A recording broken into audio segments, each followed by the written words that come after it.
Добро вечер, јас сум Васко Ефтов, емисијата во Центар на Канал 5 телевизија. Вие сте на вистинското место, почитувани гледачи, бидејќи во наредните 50 на минути и вие и јас имаме право да знаеме вистината. Што е тема за вечерва? Вечерва имате на омнибус емисија, почитувани гледачи, кај што ќе има сместено многу парчиња, кои се можеби дифузни, меѓутоа поентата на сите тие парчиња дека ова што денес не се случува, нас не се случувало и пред 25 години, кога се растураше поранешната држава или СФР Југославија. И треба да направиме све да не влеземе во еден таков филм, повторно да бидеме соучесници или гледачи на еден процес кој може да донесе до федерализација, а подоцна и до разнебитување и на ова наша денешна Република Македонија. Кој е генералот Маријан Т. Крајнц? Тој е човек со една исклучително богата биографија.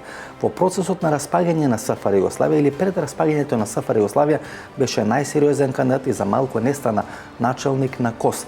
Во периодот на распаѓање на заедничката држава беше началник на корпусот или командант на битолскиот корпус, кој беше задолжен за брањење на македонско-грчката и македонско-албанската граница, а во времето на распаѓањето или осамостојувањето на Словенија беше началник на 9-та војна област, која покриваше целата територија на денешна Република Словенија. Вие сте генерал во пензија, со една импозантна кариера, роден во Куманово 1935 година. Тако е. Македонската публика малку знае за вас, меѓутоа сте били на исклучително високи безбедносни позиции во рамки на поранешна ЈНА, во рамки на поранешен КОС, па дури во периодот на распад на СФР Југославија, значи тој период 1 или 2 години, сте кандидат по оној клучна ротација, се кандидат да бидете на чело, да бидете началник на државната безбедност во рамки на Југословенската народна армија или, како што е познато, на чело на КОС. Па јесте. Друг Стане Доланц, кој е бил у то време члан президентиштва, ми е едnog дана рекao да нек се припремим да ме пошали у Београд и постави на должност началника управе војне безбедности. Био сам мало изненаđen, али ми е рекao да е време ротације, да и еден Словенаc доđe на тај положај.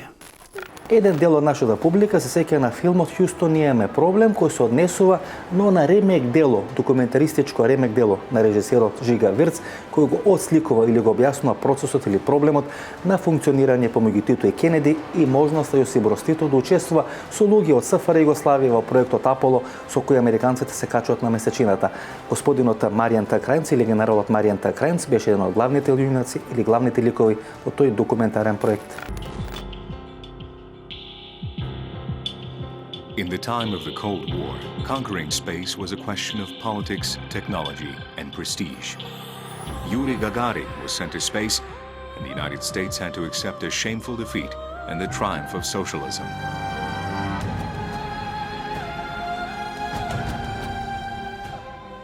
But it's little known that socialist Yugoslavia was a third player in the race, developing its own secret space program.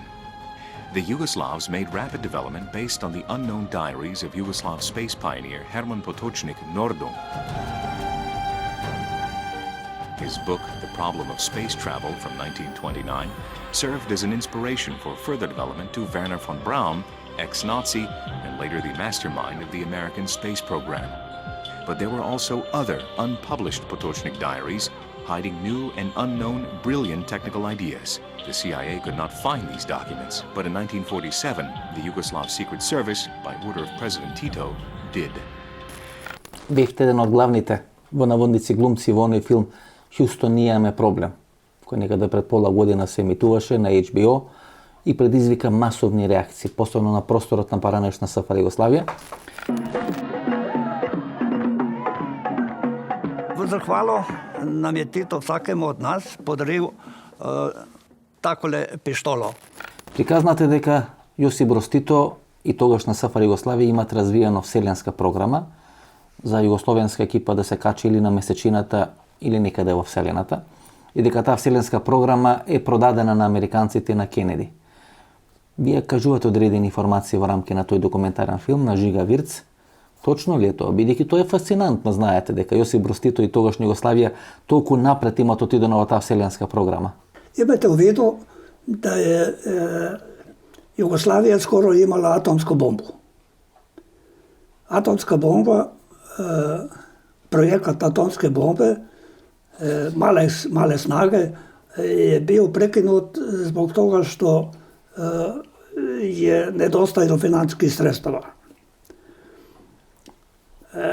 I mnogi drugi projekti su bili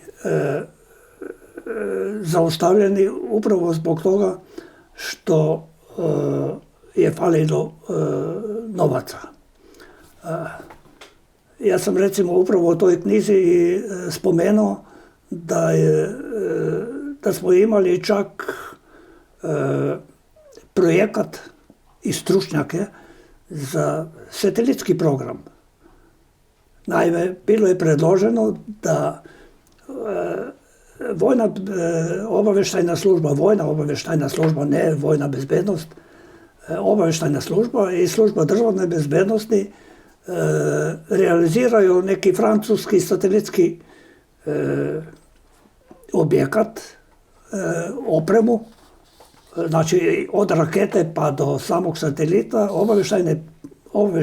takozvani obavještajni satelit, koji bi obezbedio Jugoslaviji ažurne podatke u toku 24 sata.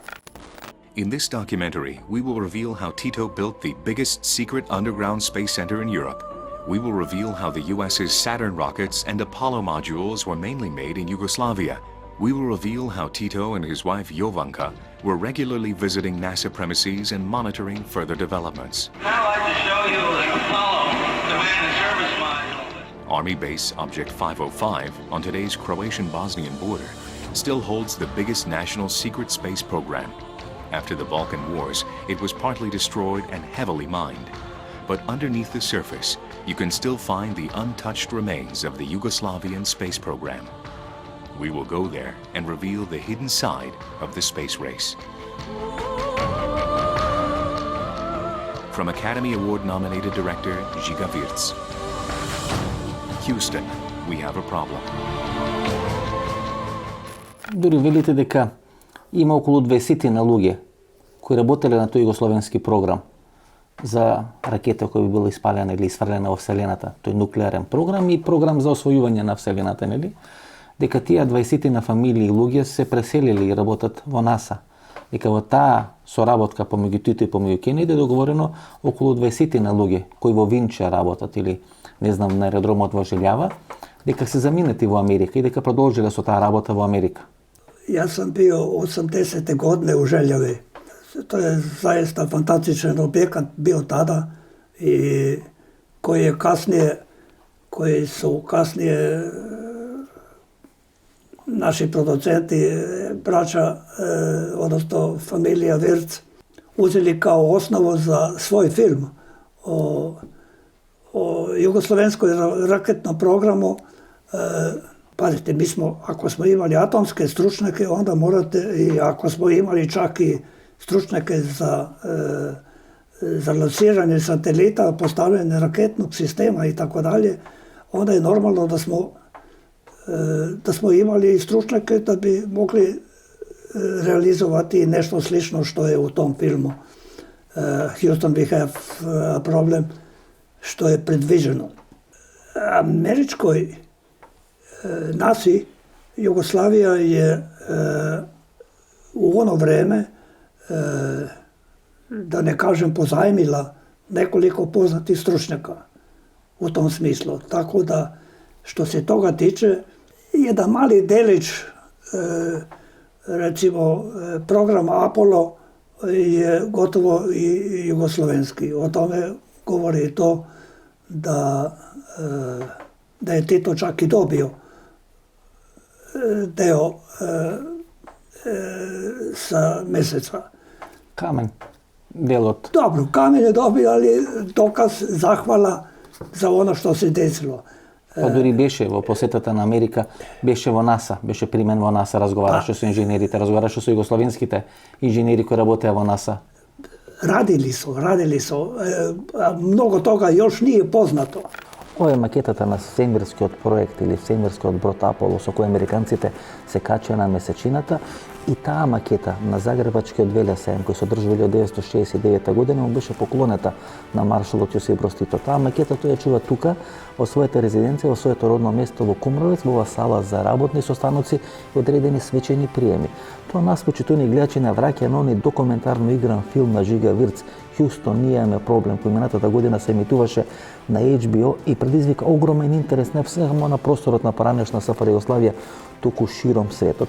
Приказната е многу едноставна, дека Титова Југославија работела на проект за качување во Вселената или зодање во Вселената и качување на месечината. Меѓутоа, после оној договор помеѓу Тито и Кенеди, информациите и одредени докази од тој проект, и то за големи пари, за милиарди долари, ги има продадено на американците, и дека дел од тој инженерски тим кој работел на проектот во СФР Југославија за одење во Вселената, подоцна биле врз база на тој договор помеѓу Тито и Кенеди трансферирани да работат за потребите на НАСА. Колку е тоа точно, не знам, меѓутоа факт е дека во неговата работна просторија и канцеларија и резиденција тука во Кумровец се наоѓа макетата на тој проект или на тој проект Аполо.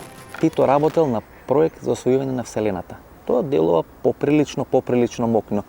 Што беше тоа првично што ве натера да работите на ова? Југославија е имела бисо зело софистицирана технологија, такrat je začela tudi delati potem v tem objektu 505 oziroma v Željavi, so se začele razvijati nove tehnologije, ki potem niso bile narejene tudi zaradi vojne v Jugoslaviji v končni fazi. Tito je dejansko, zdaj vsak dan dobivamo nove informacije, ampak Tito je dejansko, mislim, da 69. leta prejel kamen iz Lune. Prišli so v Beograd dejansko vsi 3 astronauti, ki so bili prvič na Luni, so prišli k Titu in v zahvalo dali mu kamen iz Lune. Ne. Ова позаде нас, почитувани гледачи, е планината Плешевица, која се наоѓа некаде 20 км северо-западно од градот Бихач и всушност се наоѓа лоцирана на самата граница помеѓу Босна и Херцеговина и Хрватска во употребата на ова планина, почитувани гледачи. Беше изградена аеродромот Желјава или убедливо најскапиот објект на поранешна Титова Југославија.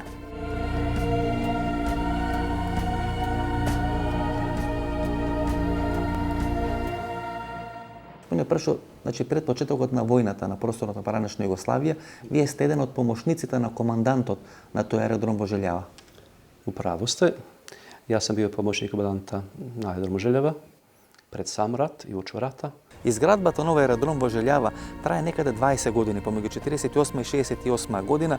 Вкупната цена или вкупната инвестиција изнесува некаде околу 6 милиарди тогашни американски долари или по сегашни цени некаде помеѓу 300 и 500 милиарди долари. Дека во времето кога функционира тој аеродром во Желјава, еден од трите најмодерни од таков тип во Европа. Bez daljnjega. To je bio aerodrom A kategorije u pravom smislu. И вела дека всушност можел да издржи нуклеарен напад, дека така бил граден аеродромот, дека можел да возможи еден месец живење без да има комуникација со надворешниот свет за сите луѓе кои биле тамо стационирани. Ruku da, jer pozemni objekti bili su za smještaj tih aviona, znači u tunelima. Mi cijenimo da je tamo bilo nekih 4,5 km pozemnih tunela koji su međusobno spojeni. To je nekih 5 rupa, 5 ulaza koji su unutra međusobno spojeni i zaista je taj sustav radio autonomno i mogao je da se oduprije taktičkom nuklearnom napadu protivnika. Znači, moglo se zaštititi i ljudstvo i sredstva. На 17. мај 1992 година со одлука на началникот на генералштабот на поранешна JNA е срушен овој аеродром во Желјава. Рушењето трае 6 секунди и објект кој е граден 20 години, кој вреди по денешни цени некаде околу 500 милиарди американски долари, на 17. мај 1992 година беше срушен за 6 секунди. Прва пауза реклама, станете со нас, погледнете ги рекламите и подоцна ќе се вратиме со втори дел на нашата вечерашна емисија. Доколку не ги избегнеш грипот и настинката, кафетин Coldmax. Со нов вкус на лимон и ментол. Пред употреба внимателно да се прочита упатството. За индикациите, ризикот од употребата и несеканите дејства на лекот, консултирајте се со вашиот лекар или со фармацевт. Кардиопирин, гастрорезистентни таблети, се употребуваат за превенција од миокарден инфаркт, васкуларна тромбоза и од мозочен удар. Таблетите Кардиопирин ја намалуваат појавата на несакани гастроинтестинални дејства. Кардиопирин, чувар на вашето срце. Пред употреба внимателно да се прочита упатството. За индикациите, ризикот од употреба и несаканите дејства на лекот, консултирајте се со вашиот лекар или фармацевт. Врвот на светската медицина и во Македонија, патентиран во САД, студиски потврден на Penn State Универзитетот во Харвард, произведен во Германија. ЦХ, од Гелита, Германија, за здрави коски, тетиви, лигаменти и менискус. Не секој алфа е и цеха. Барајте го оригиналот цеха. Барајте стриктно од Гелита. Не секој алфа е и цеха. Избегнувајте фалсификати. Барајте оригиналната цеха.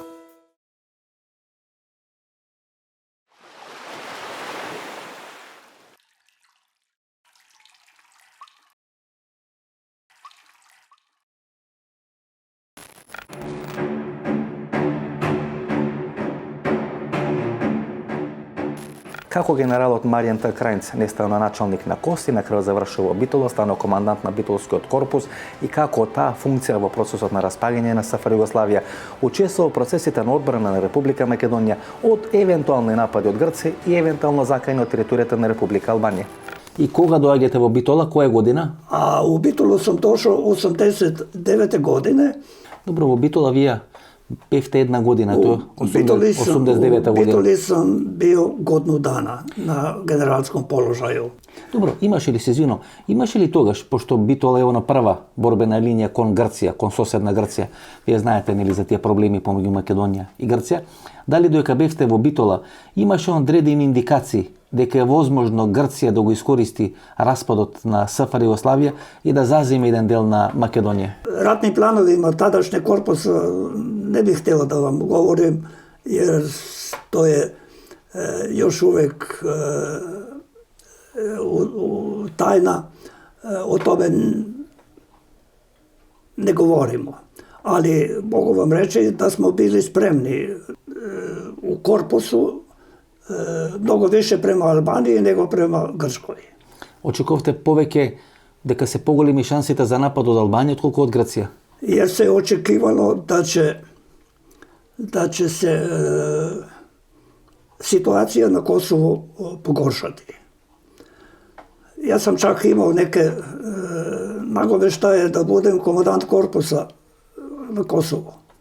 Значи, вие останавте во Битола и имавте одредени сознание дека е возможен конфликт или влез на албанска армија на територија на Македонија за земање на делови на Македонија? Нормално, to smo očekivali. To smo očekivali jer i naši planovi su bili u tom smislu napisani, odnosno pripremljeni u tom smislu.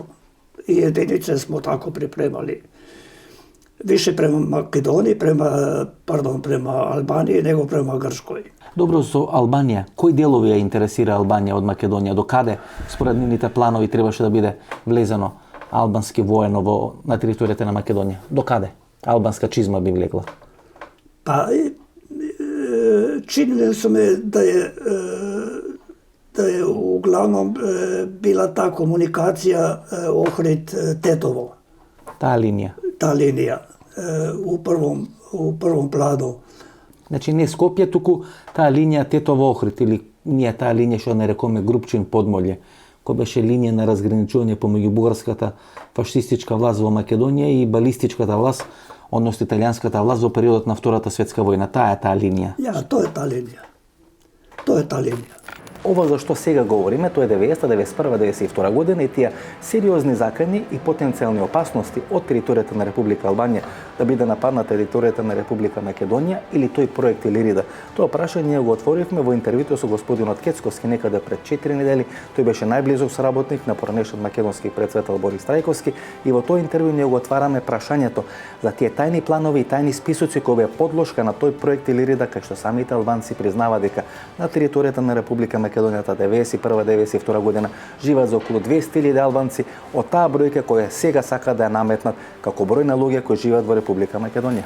Сега се фала 30%, 35%. Видите, и тогаш исти, значи ова за кое што говориме ние за процентот на албанците. Уште од 91 година тие зборува дека се над 450.000 во Македонија, меѓутоа при една акција на полицијата се фатени бројките во една документација каде што тие точно се прецизирани уште 91 или 2 година и во тој дел на колку албанци живеат во кој дел од териториите, зборувам и за Косово и за Албанија и така натаму, Македонија беа 240.000.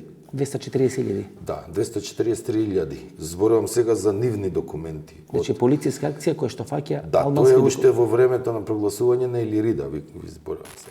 Мислите дека тоа што сега ни се случува, не ни се има случувано низ историјата? Апсолутно не е точно, почитувани гледачи.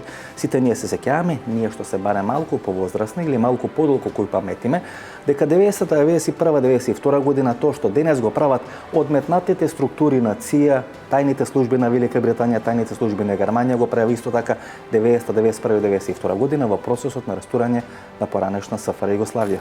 Добро, освен овие разговори со Стане Доланц, вие сте имале ли некои подготвителни активности, работи да станете прв човек на КОС некаде 89-90 година? Знали смо. Знаевте ви? Знали смо све.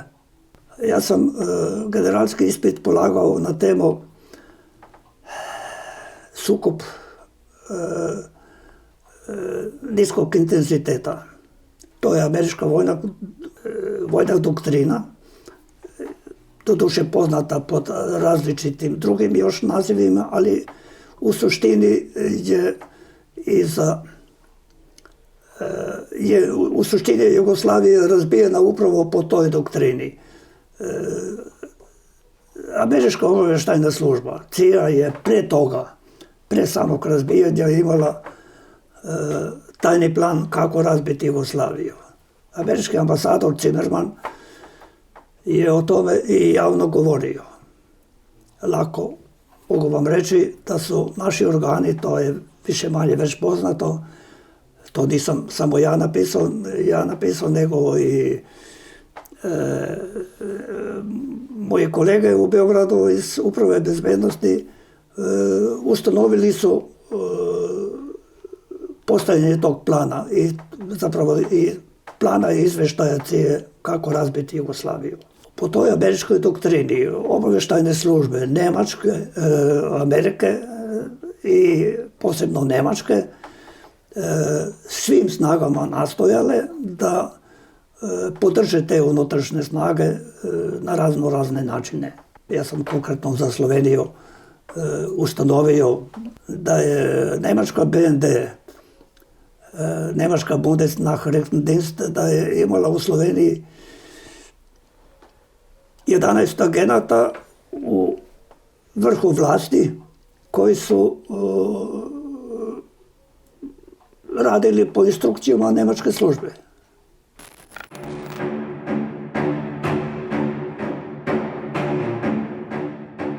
Франци Заврл беше главен уредник на Младина. Младина беше еден од пунктовите или бастионите преку кои се рушеше поранешна СФР Југославија.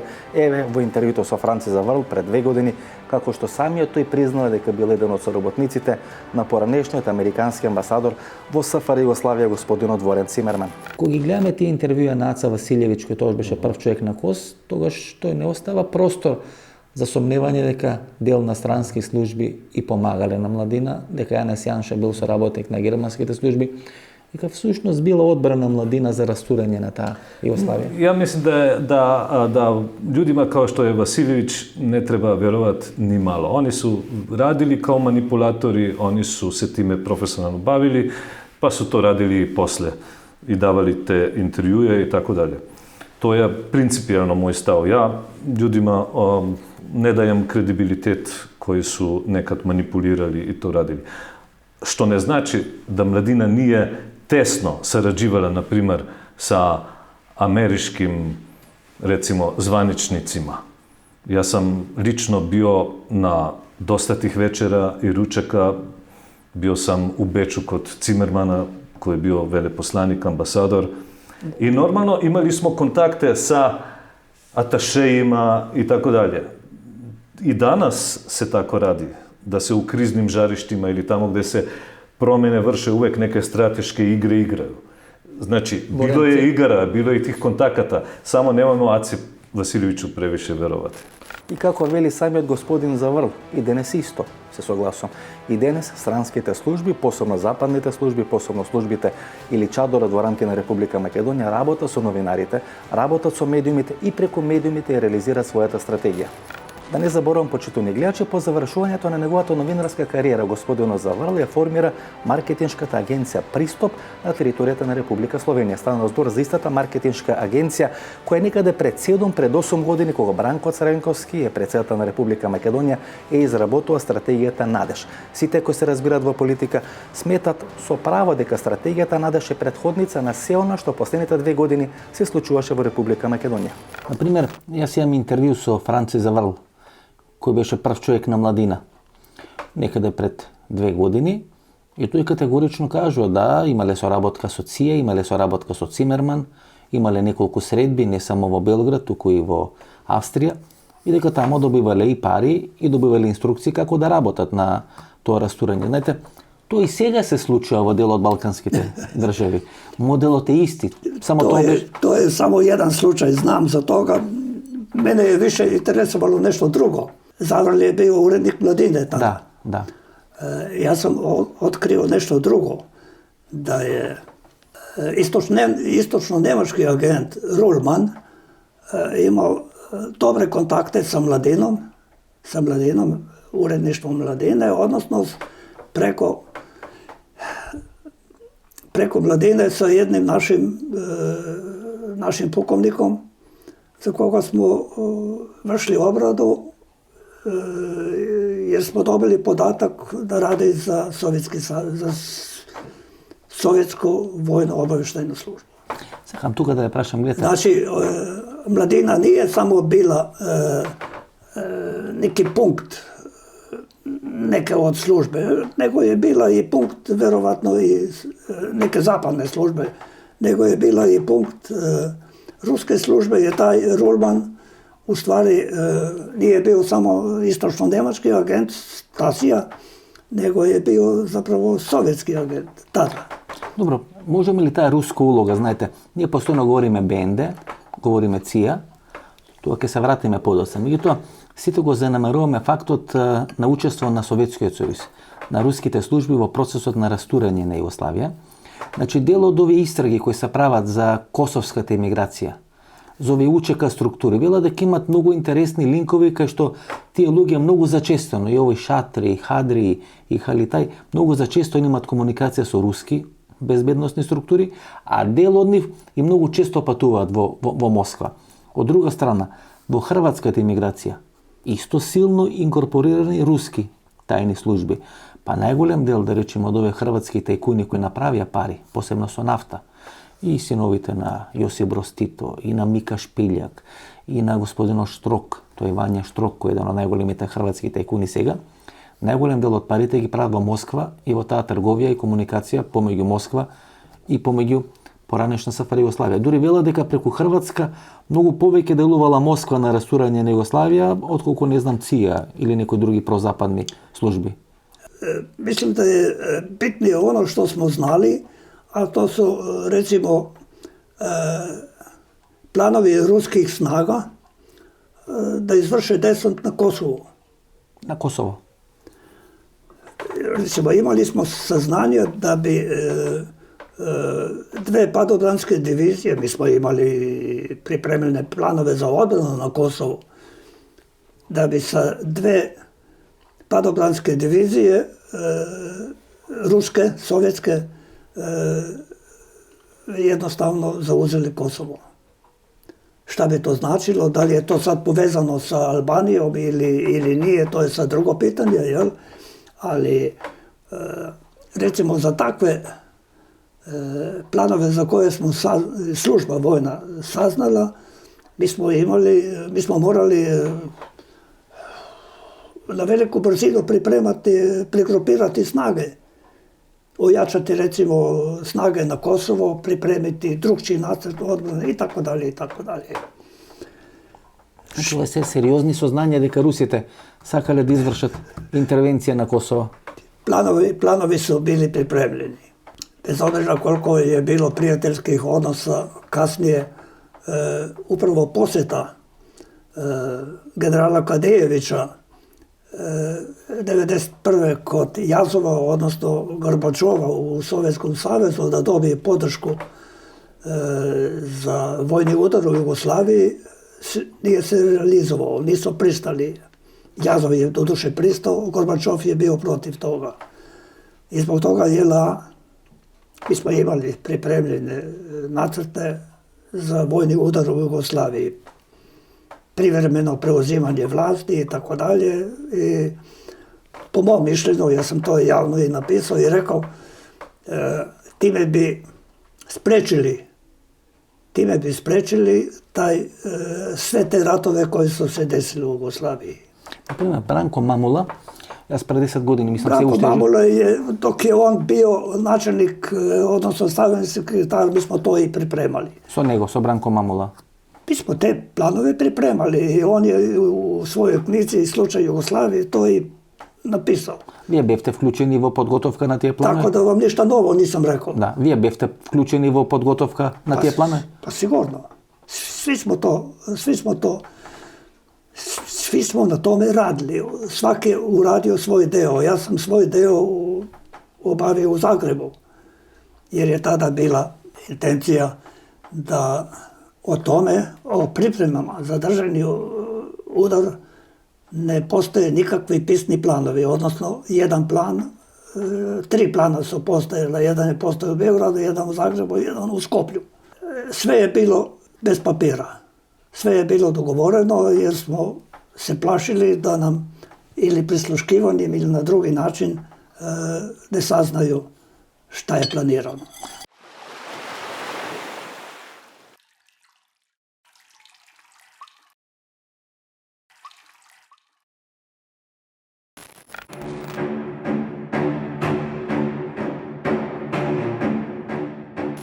Тука треба да потенцираме 4 работи. Прво, воен или државен удар е тешко да биде реализиран без поддршка или без супорт на војската, армијата во било која држава или некоја од соседните држави или некоја од големите сили. Војниот удар во поранешна СФР Југославија не успеа бидејќи тогашните југословенски генерали не добија поддршка од советската армија или од руската официјална политика, а се плашеа дека без таква поддршка може да бидат нападнати од НАТО. Сегашната политичка состојба во Република Македонија е битно детерминирана од два многу битни настани кои се на некој начин поврзани или се испреплетуваат со македонската армија или со армиите на соседните држави. Како првото е бегалската криза која се најавува дека треба да ескалира во текот на наредниот месец или во текот на летниот период, и како второто е средбата која пред 2 недели се случува во туристичкото место Анталија на брегот на Медитеранот или на турскиот брег на Медитеранот, кај што се сретнат началниците на генералштабовите на турската, на американските, на руската армија. Една од темите на разговор е состојбата во Република Македонија. И четврто, или што е исклучително важно, почитувани гледачи, гледате дека сите притисоци за решавање на политичката криза во Република Македонија по волја на Брисел или за тие притисоци кои се прават врз Георги Иванов доаѓаат од адреса не на НАТО структурите, туку структурите блиски на Европската унија. Тука се постава клучно прашањето зошто притисоците не се прават преку НАТО, кој има поголема тежина да делува овакви нестабилни кризни региони, тука се прават преку структурите на Европската унија, кои не располагат со една практична или ефективна воена сила. Од една едноставна причина, бидејќи Доналд Трамп не стои за решавање на тој начин на политичката криза во Република Македонија, не може да биде користена структурата на НАТО, односно може да биде користена структурата на Брисел и на Европската унија, бидејќи тие делуваат во една синхронизација со поразената структура на Барак Обама и на Хилари Клинтон. Што е точно од целата таа работа? Дали српскиот политички врв бараше тогаш од JNA да изврши воен удар во Југославија? Војска je очигледно имала потребу da joj neko zatraži da izvrši vojni udar da bi imala opravdanje. Međutim, to nije istina. Ja sam to razjasnio u ovoj knjizi sada zašto da ćutim. Događaj je bio sljedeći. Izašli smo na pauzu sa jedne sednice predsjedništva na kojoj nismo mogli ni o čemu da se dogovorimo. I Veljko Kadijević, Milošević i ja smo ulazili u moju kancelariju. Milošević je tada rezignirano rekao, kad bi ti, Veljko, samo 100 ljudi uhapsio, mi bi rešili problem Jugoslavije.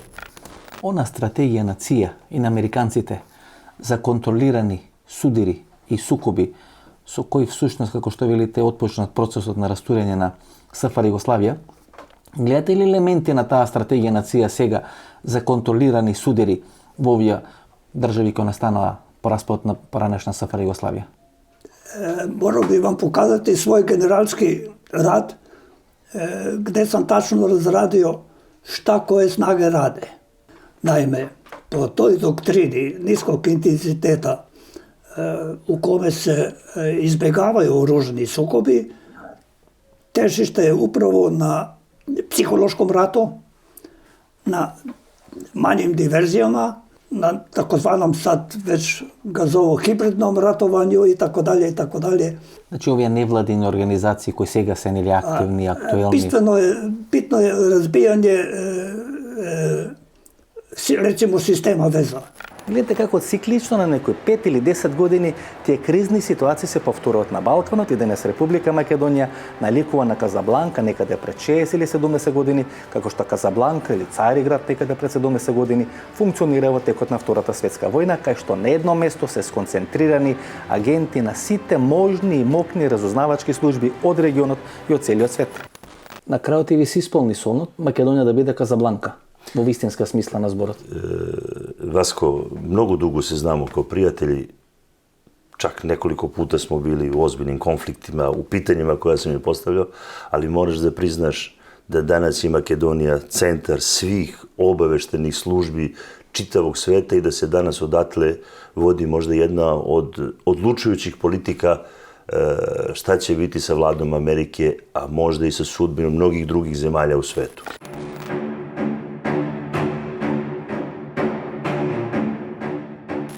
Има 3 клучни атентати, има 75 обиди за атентати врз Јосип Брз Тито.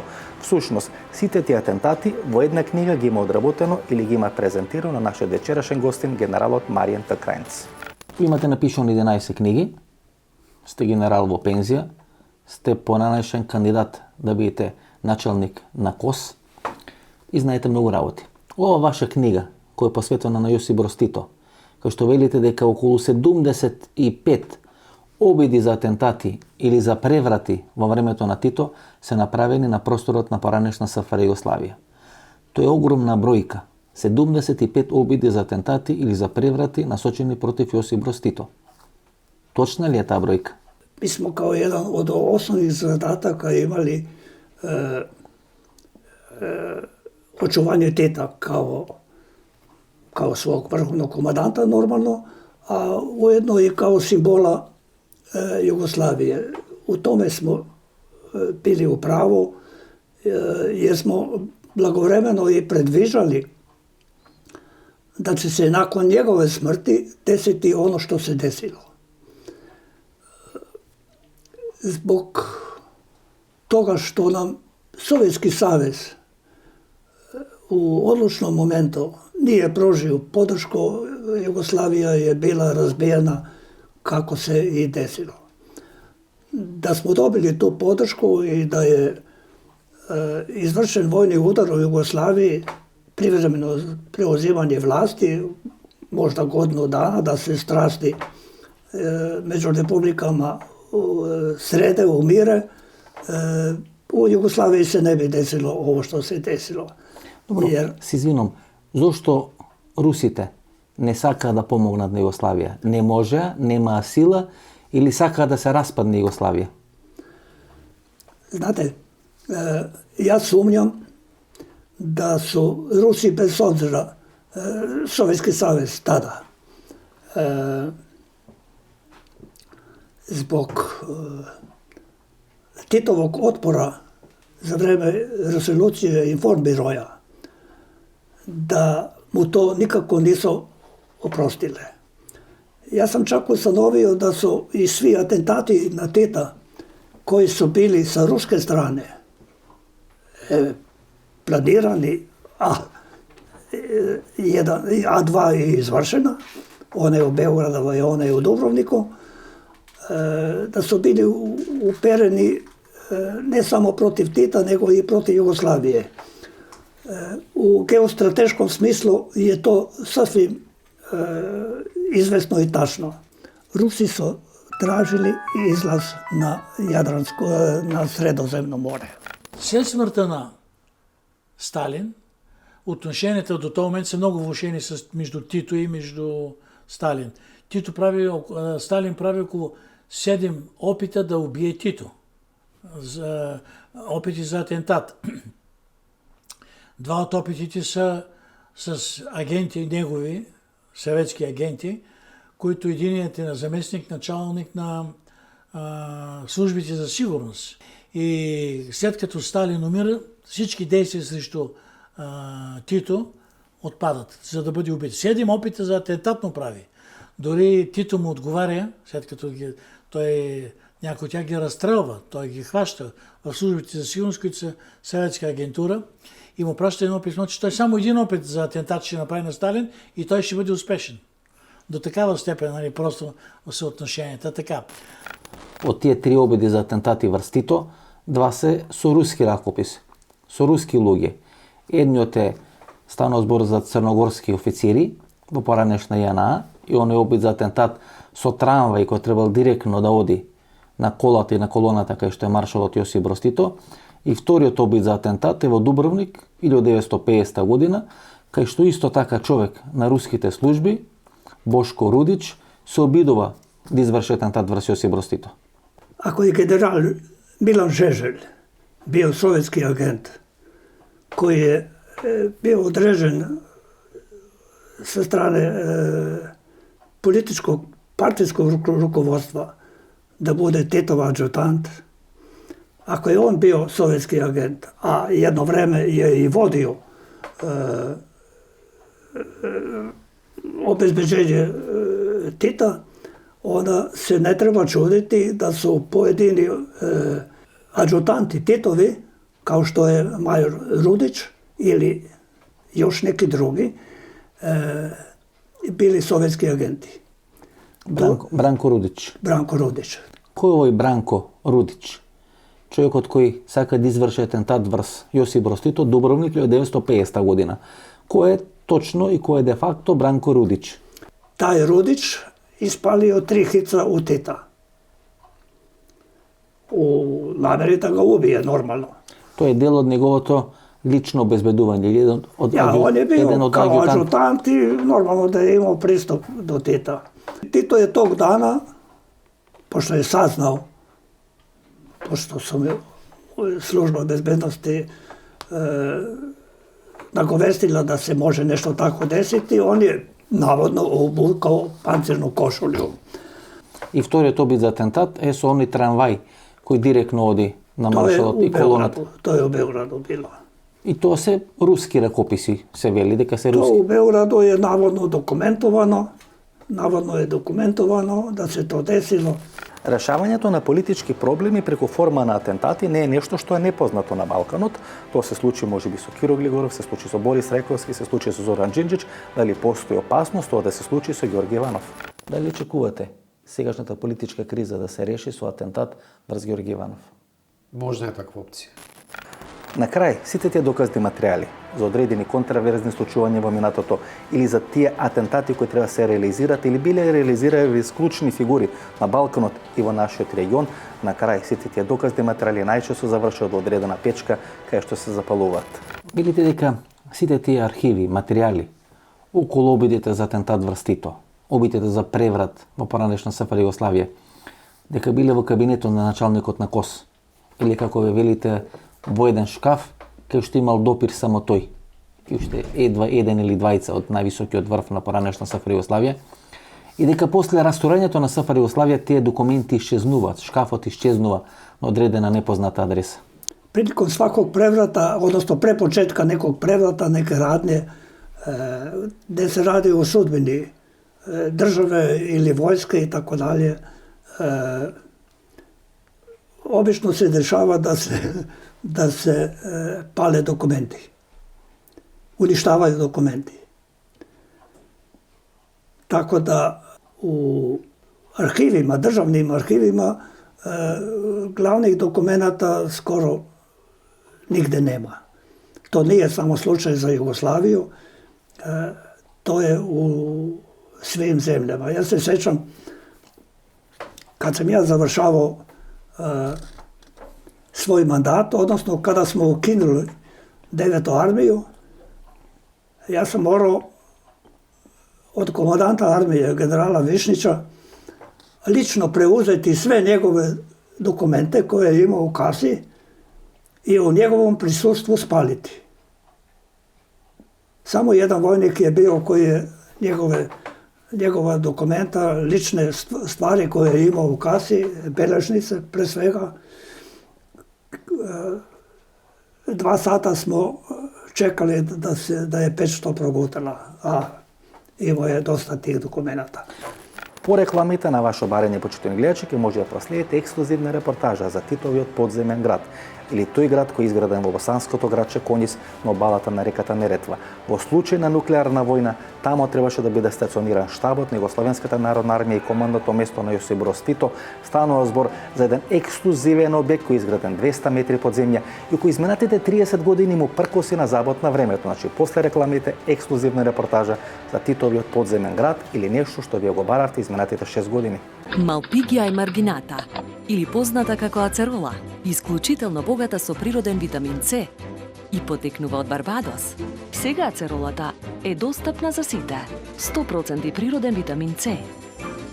За деца и природен витамин С за возрастни. Затоа, за моите најблиски, јас одбрав ацерола алкалоид. Таблети за жвакање со природен витамин С и неодолив вкус. Од сега во ново блистер пакување. Врвот на светската медицина и во Македонија, патентиран во САД, студиски потврден на Penn State универзитетот во Харвард, произведен во Германија. ЦХ од Гелита, Германија, за здрави коски, тетиви, лигаменти и менискус. Не секој алфа е и ЦХ. Барајте го оригиналот ЦХ, барајте стриктно од Гелита. Не секој алфа е и ЦХ. Избегнувајте фалсификати, барајте оригиналната ЦХ. Доколку не ги избегнеш грипот и настинката, кафетин Coldmax. Со нов вкус на лимон и ментол. Пред употреба внимателно да се прочита упатството. За индикациите, ризикот од употребата и несеканите дејства на лекот, консултирајте се со вашиот лекар или со фармацевт.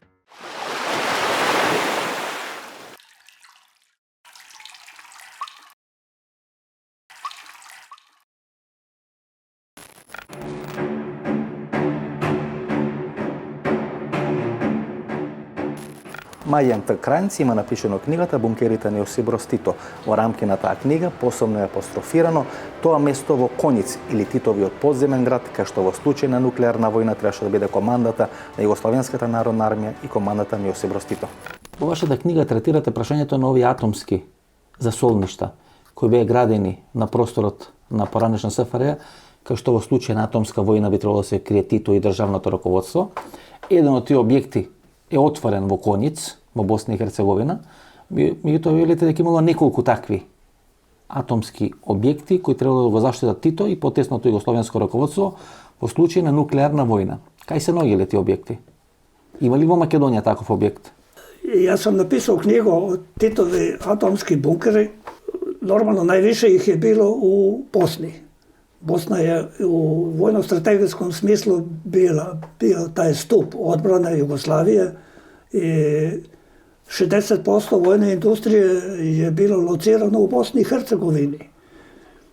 У Босна е као таква била и предвиđена да ќе се пружати у било ком облику рата или со запада или истока, да ќе се пружати последни отпор. И сасвим е нормално да е у том смислу суграđeni и наведени атомски бункери за врховну команду, а посебно у склопот njih и за Тита и Јованку. Чак су биле уреđени njihove spavone и тако далje и тако далje. Sada te objekte koriste Bosna kao turističke objekte i čujem da su veoma posečeni. Atrakcija.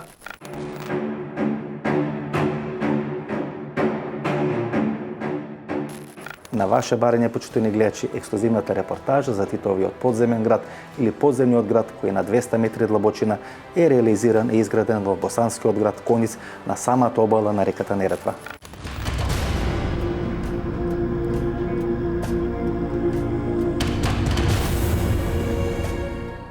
се наоѓаме пред лезот на така наречениот подземен град на Јосип Броз Тито, тука во Коњиц, Босна и Херцеговина, 200 метри под земја, некаде на корисна површина од околу 6.500 метри квадратни, требаше да биде изграден и беше изграден тој подземен Титов град, кај што требаше да биде таа војна резиденција на маршалот Јосип Броз Тито во случај на нуклеарна агресија врз тогашна СФР Југославија.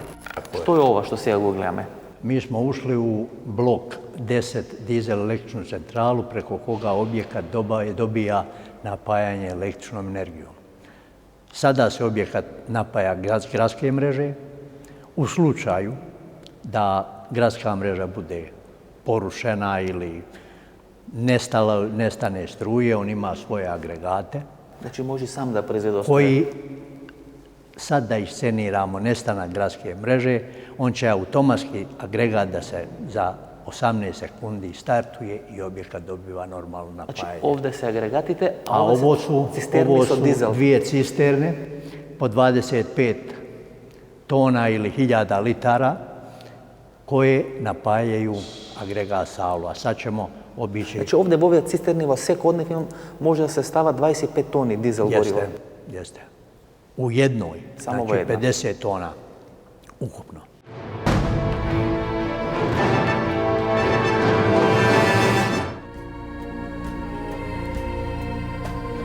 Сега ние се наоѓаме во просторијата од кај што со вода се снабдуваше целиот овој подземен Титов град и тоа е значи десно од нас кај што се наоѓа ова зелена врата. Tako je ispred bloka 11, vodovodnog bloka preko koga se objekat snabdijeva sa vodom. Имате еден огромен резервоар, ја се каче горе, можев да To je rezervoar za pitku vodu. Objekat dobiva vodu preko gradskog vodovoda. U slučaju da taj vodovod bude porušen ili kontaminiran, on se zatvara, taj ventil, pušta se ventil voda iz rezervoara i objekat dobiva normalno napajanje sa pitkom vodom.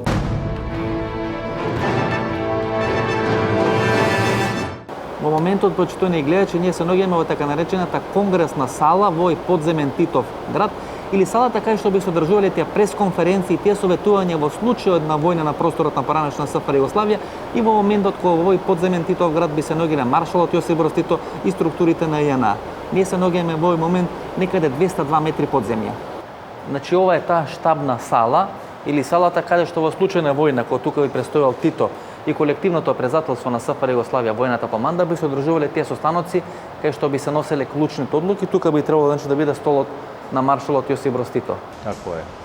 Znači ovde bi se održavali sastanci, donosila odluke, naređenja koja bi se prosleđivala preko centra veze u razne krajeve bivše Jugoslavije, odnosno na koja bi dolazila naređenja iz drugih izvještaja iz drugih krajeva Jugoslavije. Значи овде е центарот за врски во рамки на оваа штабна сала.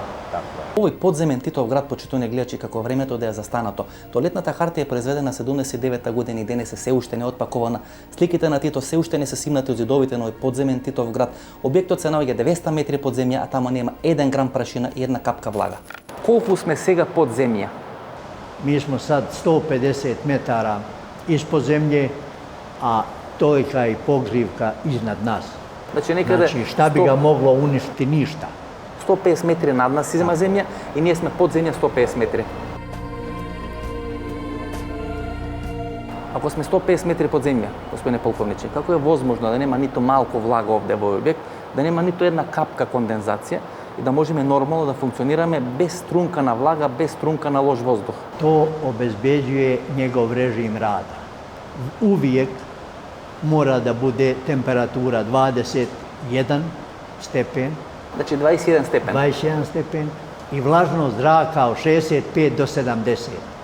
Сакате да кажете дека од 79 година која е направен овој објект, тоа се веќе 31 година, тие два параметри на топлина и на влага се одржани на исто ниво? Tako je. On mora se na tim parametrima držati. Inače, narušio bi se sistem, odnosno režim rada i on bi se pretvorio u jedan napušteni rudnik koji ne bi mogao zadovoljiti onoj namjeni za koja je pravljen.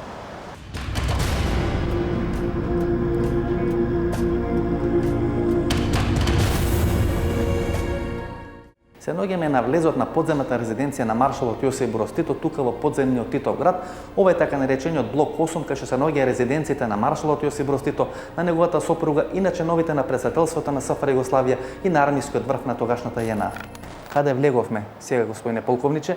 Овде ова колку што гледам воопшто не е распакувано, ова е аутентично како што е направено 79 година. Најлонот не е ни трнат од масите и столиците. Dakle, ovo je kabinet načelnika generalštaba. Autentičan, baš takav kakav sam ga ja 79. kada je objekat posjednut zatekao. Значи овој најлон што е ставен врзни, е ставен 79 година и воопшто не е трнат. Danas tako stoji. Значи тука би Nikad ovo nije korišteno. Ni prije, ni u toku rata, ni evo do danas. Значи во случај на војна, овде во овој кабинет би бил началникот на генералштабот на JNA. Da, tako je. Ovo je kabinet načelnika generalštaba.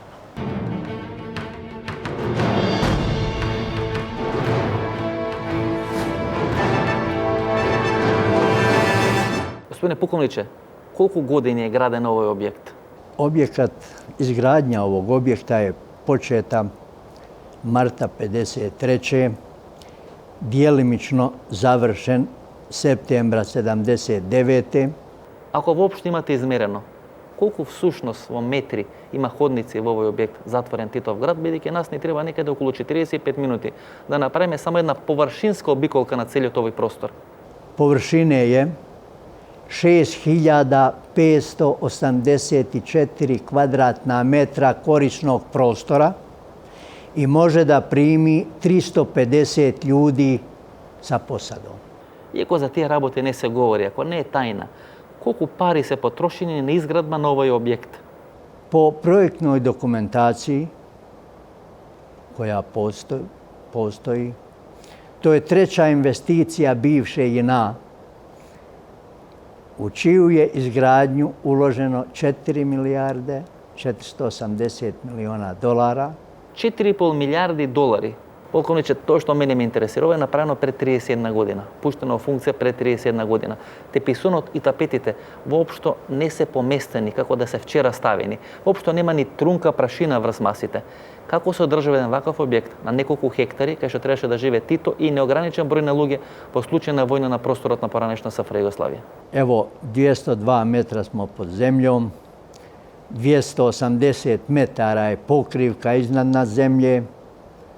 U toj utrobi vidite kakvi su uslovi, a to sve zahvaljujući njegovom režimu koji se i danas održava da nema nigdje. Jer ovdje vlagu upusti, odmah ga ili pali ili seli iz njega jer to bi propalo brzo.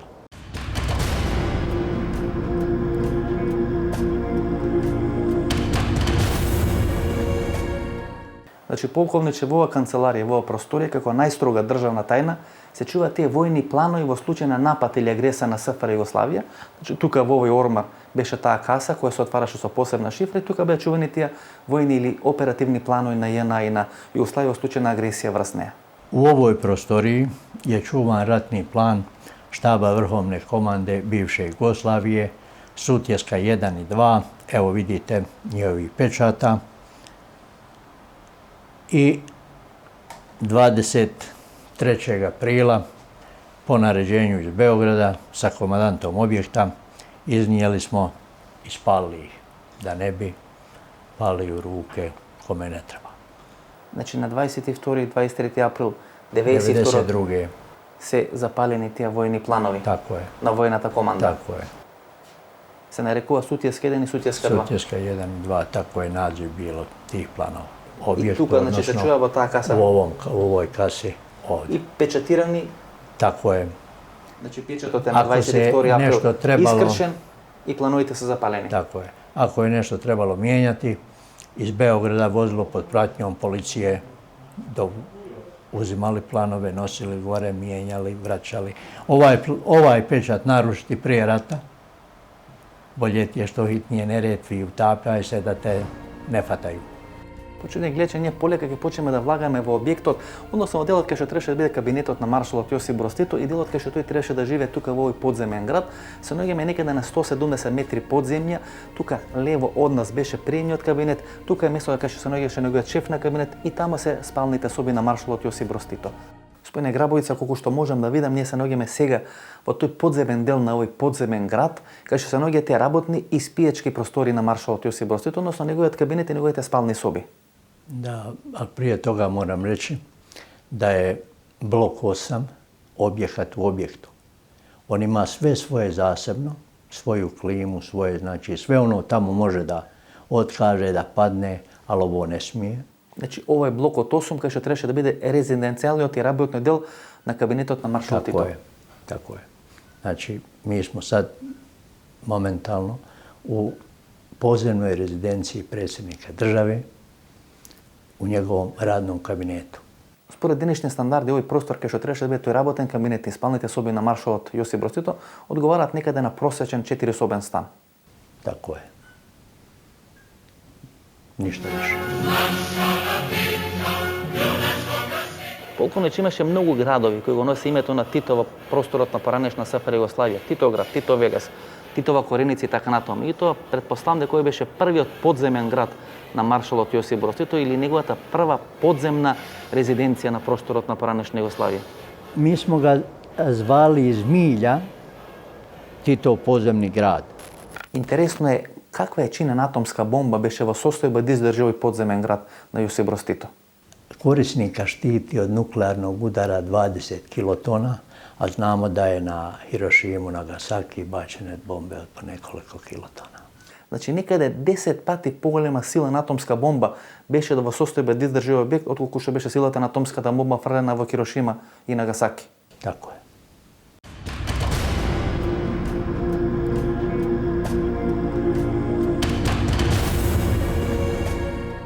Како бил тој подземен град, полковниче, ако нема соба за прислушкување? Че овде е таа соба за прислушкување преку која се прислушкува сите тие телефонски разговори. Sve veze ovog bloka išle su preko ovog podredničkog stola. A evo vidite ovde magnetofon. Imao je mogućnost, znači da operater sluša razgovor, interesantan, mogao je da snimi. Значи, тука во оваа соба можеше да биде снимен секој разговор. Tako je. И тој разговор што не беше добар Така. за маршалот или за Југославија. Така. Корисникот на тој разговор можеше да оди на Безбедно. годишен одмор кој ќе трае 20 години. Tako je. Интересно. Jeste. Ова беше емисијата во Центар, сум Васко Евто, почитувани гледачи, ние се гледаме идната недела во истото ова време. Пријатно вечер, Македонијо, каде и да си.